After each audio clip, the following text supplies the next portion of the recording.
This is a treat. I get to have as one of my very first pros on this show, Leia Miller. She is such a delightful pickleball enthusiast. She's a certified pro. She started a program at a local Massachusetts pickleball facility that had 40 players.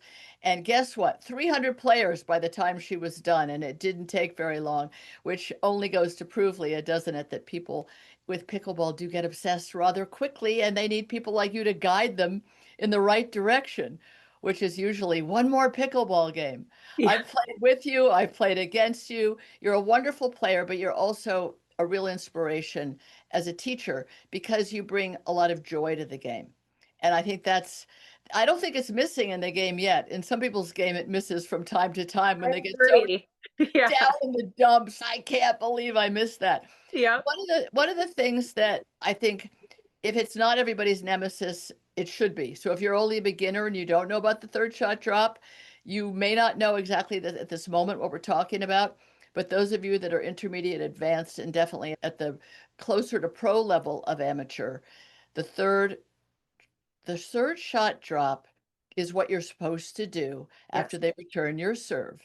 And how many times have we all seen it dump in the net? That. And we're Yes. like, how could this be so hard? I know I'm not supposed to drive it, but I'm dumping it in the net. Yep. So I played against you and I didn't notice you dropping your third shot drop into the net. I noticed it going over the net and making Yeah. life difficult for us on our side. What are some of the things that people, first of all, let's talk about the shot itself and Yeah. the reason for it. Sure. The first three shots of the game as a instructor and as a player are so crucial. Getting that third shot, especially like when you're serving, is getting you and your partner safely to the line, to the Yeah, kitchen line, because nice. that's the game of pickle where it's played. So many people, I don't come from a tennis background, I don't come from a racket sports background, but I'm an athlete and I'm a rule follower. I like that. Yeah, so once you start seeing how successful you my biggest thing is you don't want to give them ammo to fire back at you. Mhm. It's a game of patience, a game of finesse, and Yes. less is more. Especially I would rather win a shot with someone being like, "Wow, that was amazing," rather than, "Wow, you just drilled me. I think I'm going to have a tattoo for the next 3 weeks." With a little polka dot tattoo from Exactly. pickleball. Yeah, so it's so crucial to have that shot and it's having a lighter grip, making sure your feet are in the right position. And the drip shot, and I think we were We're going to gonna kind of do a touch. we're gonna do a separate one on the drip shot Oh, because we are. we're gonna do a separate one, you and I, on the Okay. drip shot because that's a combo of a drive and a drop, Yep. and now it's called the drip, Drip. and Yes. that's even more finessey. I But like that word. yeah, but it also requires a little less patience than the third shot drop. I Correct. Yeah, can because grip really well. I can't drop safely in a game. If you stood across from me as an instructor, as a pro, yep. you could say, okay, drop this and drop that. And apparently I can do it. My brain understands that I'm supposed to arc the ball up and it's supposed to land more or less in the kitchen and be unattackable while I'm Yes. trying to get up there. But if I'm in a game and I see you particularly, because when you say you're an athlete, holy cow, you run, I don't know, like road runner. You're like, wait a Yeah. minute. I served to her and she's already up at the kitchen and I Yep. haven't returned her return yet. That I find confusing or intimidating or I was, yep. stifling. So let's talk about that. We're talking a higher level where the person is so good, they've returned serve. We know when you, after you return serve, get into the kitchen as fast as you can. And now the person who served and has to deal with your return, we see you barreling in towards us. How do Yep. we get the mental space to say, oh, I'm not going to drive it at her, although I Yeah. really want to stop her? Yeah. I don't So tell the you, biggest tell thing me. I know. So another huge factor, especially at the higher level, also is knowing where to put that third shot. You always, Ah, right? So you always want to hit it to the moving person because their momentum, they have to put their brakes on. And what happens if you're moving? You don't have as much control. right. And you try to go to their backhand because that's an awkward shot as well. Yes. So knowing, I always, when I teach, I try to reference other sports so that my client can understand. So I was a basketball player. So when I have fellow Oh, basketball players, I say, hey, when you're shooting a free throw, or a 3-pointer, you use different parts of your legs and your muscles and your follow through, right? Same thing with your third shot. You have to make sure, I always say chest forward, looser grip, and you want to use your legs to get that ball over, not swing through it. Because if Oh, you swing through it, then you're popping it up and then you're giving them a meatball to shove back at you, absolutely. You're right? giving them just ammunition to fire Yes, back at you. exactly. So I was never a basketball player, but what would be the difference between me driving a ball back to you? Then I would bend my knees and drive through it with my upper body as well. Whereas with the third shot drop, I'm dropping down Bending. to my knees. I'm not Yep, driving my knees forward. I'm correct. dropping down. Yep. So you're more like like crouching down and making sure you're meeting that ball on the rise also. So that's Oh, another thing too, is meeting your timing of the shot as well.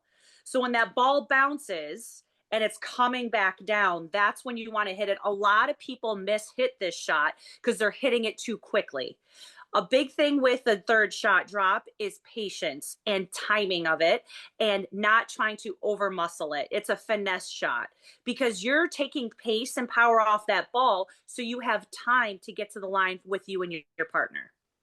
that's really interesting. It has to be so the return of serve has Yep. bounced and gone up, and now on the way down is when I'm going to gently massage it back, if you will, back Like, yes. over the net to drop as a Yep. third shot drop. But if I Correct. were to get it as it bounces on your return and it's coming up, I would now, it's like you feel like I could drive it, it's high, but I'm trying to drop Exactly. it so that I Yep. don't give you weapon against me. But if I try to drop it when it's rising, it too will rise and become attackable. Yes, because then what you're trying to do is put that ball in the like closer to the net. You don't want to get it too close to the kitchen line because then, like you said, that term, we're going to throw a lot of these terms out there for these pickleball players, is a non-attackable ball, right? Right. You want to make sure that either you're putting it in the middle if you miss hit it, so both players are fighting over it, or you're hitting it to the moving person. Okay, so let's talk about attackable. We could do a whole episode on attackable, Right? but Yeah. this is where attackable is either a meatball, which is a pickleball term. I never heard it in tennis. We called it, I don't know, moon balls or something, balls that went up. Yeah. Because Yep. you have obviously a racket and a paddle are different in strings and no strings. The whole thing's different. But Yeah.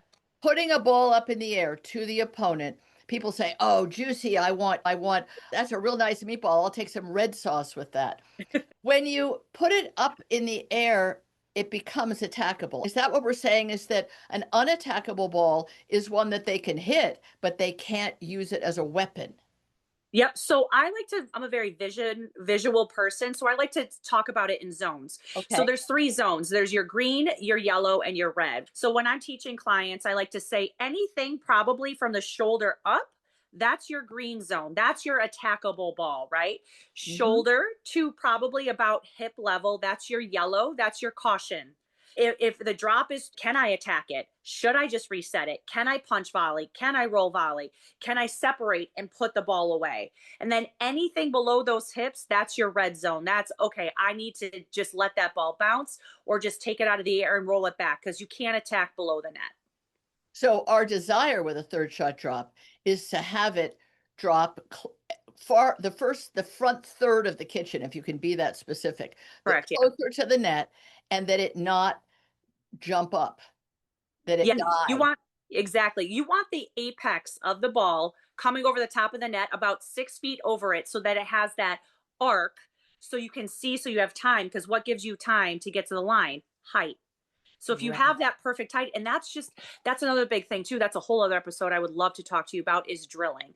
People need to drill more than they play if you want to be successful in these shots and level up your shots. You can't just go out there and be like, "Oh, I want to do a third shot drop and just hit it every time." Your body needs to do something 1,000 times for it to build correct muscle memory. Okay, so one of my beliefs, but I don't think it's going to be useful to most people because either they don't want to have lessons, it's not in their personality, they don't have access to it, or financially it Yep. is some kind of a barrier. But my desire would be to have more people at every skill level be willing or able to take either a small clinic, a larger clinic. Camps are really interesting if people want to do these multi-day things. That's a different level of time Yep. and ability to do that. Or private, a private session with a pro. Would that drill be enough, or would you rather see it in more of a group setting where people are just sent up to the line, sent up to the line, sent up to the line to do it over and over? That's a really good question, to be honest. Like, I've been teaching for almost 4 years. And my biggest thing for me, the biggest success I've seen, that's more of an individual private session, Okay. anywhere from a half hour to 45 minutes. And there's different drills and different things you can do. So you're not just, it doesn't get boring. And if you've played with me or if you know me, I don't make things boring. Oh, no, But never it's a different dull types. moment. Yeah, but it's different types of drills to make it exciting, because once you hit that shot, it is the most satisfying, coolest shot, because that's like, people don't understand, like, the game of pickle is played at that kitchen line, and to get you and your partner safely there, and then it's a game of chess, that's when you can Yes, get spicy. That's when you can yes, start bringing out the arsenal of shots. But that third shot is so crucial. Even if you did a third shot drive into a fifth shot drop, because the game is right. getting so powerful. That's a whole other one we can talk about, is the whole paddle situation.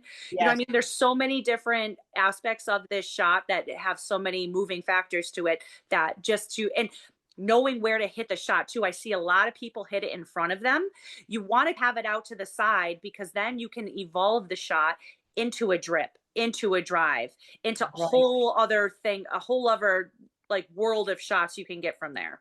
And be able to move in with it or behind it as opposed to it being in front of you, Yep. stopping you. That's a really great point. So I guess just in conclusion about the third shot drop, it could be a fifth shot drop, but you do have to drop it on your way in unless you want to get passed or nailed, Yeah, basically. exactly. Because, like we said in the beginning, like, you don't want to continuously give them ammo to fire back at you, because Yes, once you drive, it's a lot of power. Yes, you could throw them off, they could pop it up or hit it out. But against the high level, that rarely happens. If you do a third shot drive, and like, they, it like pops back at you, then drop that ball so you have time to get up there. And you don't want to be predictable either. You don't want to be the third shot drop queen. That's exactly. so having different types of shots in your arsenal is very important too. Yeah, when you're playing against people in rec play, open play, but you've played many of them many times, there's some guy Yep. that I'll say, "Oh, I know what's coming." He always does Exactly. a lovely third shot drop. Great for me because I know what's coming. And he Exactly. never mixes it up, Yep. and he does it masterfully. But like you said, it's only good as one of the tools in your box. Yep. And to be a magician, you have to do a little bit of everything. Love Leah that. Miller, this is so great. So many other topics have come up during this, but we want to try, like we did, focus on the idea of third shot drop, what it is, why it is. And Leah will be back with more on the Pickleball Obsession. Thank you, Leah. You're welcome.